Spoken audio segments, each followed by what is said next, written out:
কলকাতা থেকে মাত্র 4 ঘন্টার দূরত্বে তোমরা পেয়ে যাবে একই সাথে পাহাড়, জঙ্গল আর সমুদ্রে স্নানের অভিজ্ঞতা আর পঞ্চলিঙ্গেশ্বর মন্দির সহ আরও নানা মন্দির, উপরি পাওনা হিসাবে বোটিং এক্সপিরিয়েন্স। আর আমি আজ হলোফাইল সুপ্রীতি বেরিয়ে পড়ছি দুবলাগুড়ি বিচ। তো আমি চলে এসেছি এখন সাঁতরাগাছি স্টেশন। রাত 9:20 মহিমা গোসাইন এক্সপ্রেসে করে আজকে আমাদের গন্তব্য বালাসোর স্টেশন। তোমরা যদি চাও সকালবেলা Vande Bharat, Dhauli express, Falaknuma express night journey করতে চাইলে তোমরা অবশ্যই আমার মতো Mahima Gosain express, Chennai mail, SMVP এক্সপ্রেসে করে চলে আসতে পারো বালাসোর স্টেশন। সময় লাগবে 3 ঘন্টা 30 মিনিট এবং টিকিটের মূল্য স্লিপার ক্লাসে আমার পড়েছিল 205 টাকা। এরপর আমরা বালাসোর স্টেশনের 1 নম্বর গেট দিয়ে বেরিয়ে পড়লাম। আমাদের অটো আগে থেকেই বুক ছিল। তোমরা যদি চাও স্টেশনের বাইরে প্রচুর অটো এবং 4 হুইলার পেয়ে যাবে এবং তোমাদের বালাসোর স্টেশন থেকে 4টে সাইট সিন করিয়ে তোমাদের ক্যাম্পে ছেড়ে দিতে টোটাল ভাড়া পড়বে 1800 টাকা। তো চলো আজকে আমাদের প্রথম গন্তব্য বাবা পঞ্চলিঙ্গেশ্বর মন্দির যাওয়া যাক।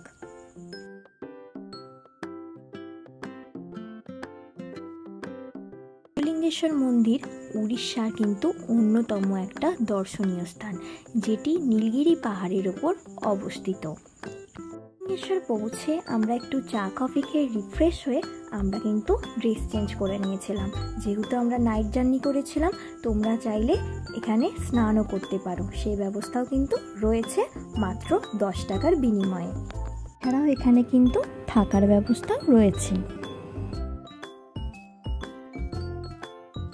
315টা সিঁড়ি অতিক্রম করে আমাদের পৌঁছাতে হবে বাবার দর্শনে। কথিত আছে রামায়ণকালে মাতা সীতা তার বনবাসকালে এই 5টি শিবলিঙ্গ প্রতিষ্ঠা করেছিলেন, যেটা আজ উড়িষ্যার একটা অন্যতম তীর্থস্থান হয়ে দাঁড়িয়েছে। মন্দিরে প্রবেশ করার আগেই তোমরা অনেক ডালার দোকান পেয়ে যাবে, সেখান থেকে পুজোর ডালা কিনে নেবে। তারপরে চলে আসবে সোজা বাবার দর্শনে। শিবলিঙ্গগুলিকে চোখে দেখা যায় না, এখানে স্রোতের সমান্তরাল হয় শিবলিঙ্গগুলোকে স্পর্শ করতে হয়। আমি এসেছিলাম জুন মাসে, তোমরা যদি আগস্ট সেপ্টেম্বর করে আসো তোমরা আরও বেশি ঝর্ণাটা উপভোগ করতে পারবে। এরপর আমরা চলে এসেছিলাম বিপত্তারিণী মায়ের মন্দিরে। এরপর আমরা ধীরে ধীরে নেমে যাচ্ছি, আমাদের পুজো দেওয়া কমপ্লিট হয়ে গেছে। এরপর আমাদের নেক্সট ডেস্টিনেশন নীলগিরি মন্দির। এই মন্দিরটি হলো রাধা মাধবের মন্দির এবং আমাদের যেহেতু রথের আগের সময়টা আমরা গেছিলাম, তাই সেই মন্দিরের রথের নির্মাণ কাজও আমরা দেখতে পেয়েছিলাম। মন্দির চত্বরে ভিডিও করা কিন্তু অ্যালাউড নয়, তাই তোমাদের মন্দিরের বিগ্রহ দেখাতে পারলাম না। এরপর রাস্তায় তোমাদের দেখা হয়ে যাবে ব্লু লেকের সাথে। পাহাড় বেষ্টিত এই লেক দেখে আমরা চলে গেছিলাম ইমামি জগন্নাথ মন্দির দর্শনে। রঘুনাথ মহাশয়ের নেতৃত্বে ইমামি পেপার মিল 3 একর জায়গা জুড়ে এই মন্দিরটি নির্মাণ করেন পুরীর জগন্নাথ মন্দিরের আদলে। জগন্নাথ মন্দির ছাড়াও এখানে তোমরা আরও 5টা মন্দির পেয়ে যাবে, যেমন কাশী বিশ্বনাথের মন্দির, বিমলা মায়ের টেম্পল, হনুমানজির মন্দির এবং মা লক্ষ্মীর মন্দির।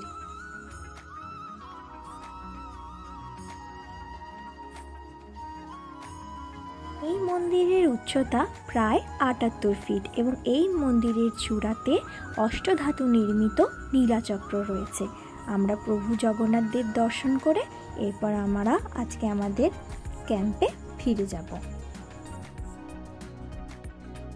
দুবলাগুড়ি বা বাগদা বিচ আসার জন্য আমরা আজকে আমাদের টিপিলার ক্যাম্প বুক করে নিয়েছিলাম। ক্যাম্পে ঢোকার সাথে সাথেই ওনারা আমাদের হাতে ওয়েলকাম ড্রিঙ্ক দিয়ে দিয়েছিল। 4 বেলা খাওয়া থাকা মিলিয়ে তোমাদের কটেজে ভাড়া পড়বে 1800 টাকা পার হেড। এই দেখো কটেজের রুম অ্যান্ড ওয়াশরুম, আর টেন্টে ভাড়া পড়বে মাথা পিছু 1300 টাকা 4 বেলা খাওয়া আর থাকা নিয়ে। টেন্টে থাকো, এগুলো হলো কমন ওয়াশরুম। ফিরে ফ্রেশ হয়ে ঝাউবন পেরিয়ে আমরা চলে গেছিলাম সমুদ্র স্নানের উদ্দেশ্যে। শহরের কোলাহল থেকে বেরিয়ে এই নিস্তব্ধ নির্জন সমুদ্র হাতছানি দেয় আপনাকে আর আমাকে। এরপর সমুদ্র স্নান করে অনেকটা বেলা হয়ে গেছিলো। এরপর আমরা লাঞ্চ করে নেব। লাঞ্চে ছিল ভাত, ডাল, সবজি, ভাজা, চাটনি, পাঁপড় আর ননভেজ আইটেমের মধ্যে ছিল পমফ্রেট, চিংড়ি, আর পমফ্রেট চিংড়ি যদি না খাও অপশনাল হিসাবে কাঁকড়া। পর আমরা দুপুরবেলা রেস্ট নিয়ে আবার চলে গেছিলাম বাগদা সি বিচে। তাই সি বিচ, দুটো ভিন্ন গ্রাম তাই ভিন্ন নাম, দুবলাগুড়ি সি বিচ আর বাগদা সি বিচ। হলো বাগদা সি বিচ, যেখানে তোমরা ভোরবেলা গেলে লাল কাঁকড়ার দেখা পাবে, আর এই হলো দুবলাগুড়ি সি বিচ, যেখানে আমরা এখন দাঁড়িয়ে আছি। সারাটা পাড় জুড়ে যেন শামুক, ঝিনুক, শঙ্খ, কোরাল পুরো বিচটাকে জমজমাট করে রেখেছে, যেটা কিন্তু আমরা দীঘা বা পুরীতে দেখতে পাই না। টিপিলার ক্যাম্প সহ আরও কয়েকটা ক্যাম্পের ডিটেলস, কন্ট্যাক্ট আমি তোমাদের ডেসক্রিপশানে দিয়ে রেখেছি, তোমরা দেখে নিও। তোমরা যদি ভাবো সাইট সিন না করে ডিরেক্ট বালাসোর স্টেশন থেকে দুবলাগুড়ি বা বাগদা বিচ আসবে, তাহলে সেক্ষেত্রে তোমাদের অটো ভাড়া পড়বে 700 টাকা।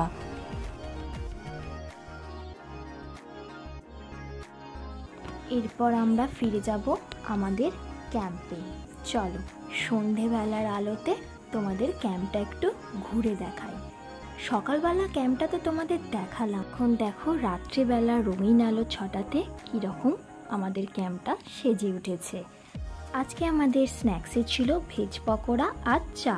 চা তোমরা দুধ চা, আর তোমরা যদি অপশনাল হিসাবে লিকার চা চাও সেটাও পেয়ে যাবে। এছাড়াও ক্যাম্পে বারবিকিউ পন, বারবিকিউ চিকেন এবং পমফ্রেট বারবিকিউর ব্যবস্থা রয়েছে। সন্ধেটা ক্যাম্পে কাটিয়ে আমরা রাত্রিবেলা ডিনার সেরে তাড়াতাড়ি ঘুমিয়ে পড়েছিলাম। ডিনারে ছিল পনির, চিকেন আর ভাত বা রুটির মধ্যে অপশনাল। গুড মর্নিং, আমরা ক্যাম্প থেকে ব্রেকফাস্ট করে বেরিয়ে পড়েছিলাম বোটিংয়ের উদ্দেশ্যে। ব্রেকফাস্টে থাকবে পুরি সবজি, পান্তুয়া অথবা ব্রেড টোস্টের মধ্যে যে কোনো অপশনাল। আমি যেহেতু ব্রেকফাস্ট স্কিপ করেছি তাই তোমাদেরকে দেখাতে পারলাম না, সরি। তো এরপর আমরা চলে এসেছি পুরীবেলাকে, আমাদের ধারে শুরু হবে। বোটিং প্রসঙ্গে বলে রাখি, বোটিংয়ে তোমাদের পার হেড খরচা পড়বে 400 টাকা এবং সময় 1 ঘন্টা। মোহনা থেকে আমাদের এই বোটিং যাত্রা শুরু হয়েছিল। তোমাদের বোটিংয়ে লাইফ জ্যাকেটও দিয়ে দেওয়া হবে, তোমরা চাইলে পরে নিতে পারো। তো এই মোহনার থেকে যত সমুদ্রের গভীরে লঞ্চটা যাচ্ছিল, তত যেন ঢেউয়ের সাথে সাথে একটা থ্রিলিং এক্সপিরিয়েন্স হচ্ছিল এবং সাথে কিন্তু ভয়ও লাগছিল।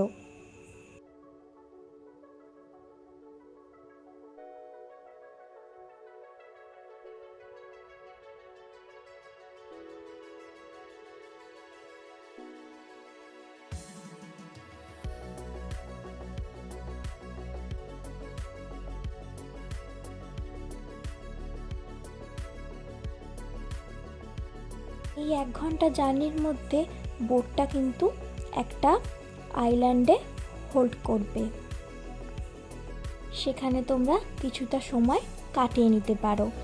ক্যাম্প থেকে মোহনা আসতে তোমাদের ভাড়া পড়বে 300 টাকা এবং ক্যাম্প থেকেই তোমরা অটো পেয়ে যাবে। আমরা যেহেতু ক্যাম্প থেকে চেক আউট করে মোহনা দেখে চলে গেছিলাম বালাসোর, সেক্ষেত্রে আমাদের ভাড়া পড়েছিল 800 টাকা। এয়ারলাইনেই আমি এই দুটো প্রাণীর সন্ধান পেয়েছি। সত্যি আমি এর নাম জানি না, তোমরা যদি এর নাম জানো আমাকে কমেন্ট করে দিও। পুরো বালির চরে বেগুনি গোলাপি রঙের ঝিনুক আমাদের পথ দেখাতে দেখাতে আমাদের নিয়ে চললো ম্যানগ্রোভ অরণ্যে। বোটে চড়তে চড়তেই তোমরা দেখে নিতে পারবে সুবিস্তৃত ম্যানগ্রোভ অরণ্য। বোটিং শেষ করে আমরা চলে এসেছিলাম বালাসোর। বালাসোর রেলওয়ে স্টেশনের কাছে তোমরা থাকার জন্য অনেক লজ পেয়ে যাবে। আমরা ছিলাম হোটেল দ্রৌপদীতে। একদিনের হোটেল ভাড়া পড়েছিল 1000 টাকা নন এসি। এরপর আমরা লাঞ্চ সেরে আমরা একটু ফ্রেশ হয়ে বেরিয়ে পড়েছিলাম চাঁদিপুর সি বিচ যাওয়ার জন্য, যেটা বালাসোরের একটা অন্যতম জমজমাটি সমুদ্রের পাড়ে তোমরা বিভিন্ন রকমের দোকান, যেখান থেকে তোমরা শপিং করতে পারো। এছাড়াও পেয়ে যাবে তোমরা বিভিন্ন ধরনের মাছ ভাজা, চা এবং ডাব। যেহেতু ভাটা চলছে তাই সমুদ্রে বেশি দূর আমরা যেতে পারিনি। আমরা সাদিপুর সি বিচে কিছুটা সময় কাটিয়ে আজকের রাতটা বালাসোরে রেস্ট নেব, কারণ কালকে সকালবেলা 8:50 বেজে আমাদের ট্রেন জনশতাব্দী এক্সপ্রেস। তো এটাই ছিল আমার দুবলাগুড়ি বিচের অভিজ্ঞতা। ভিডিওটা ভালো লাগলে অবশ্যই চ্যানেলটা সাবস্ক্রাইব করে দিও। টাটা।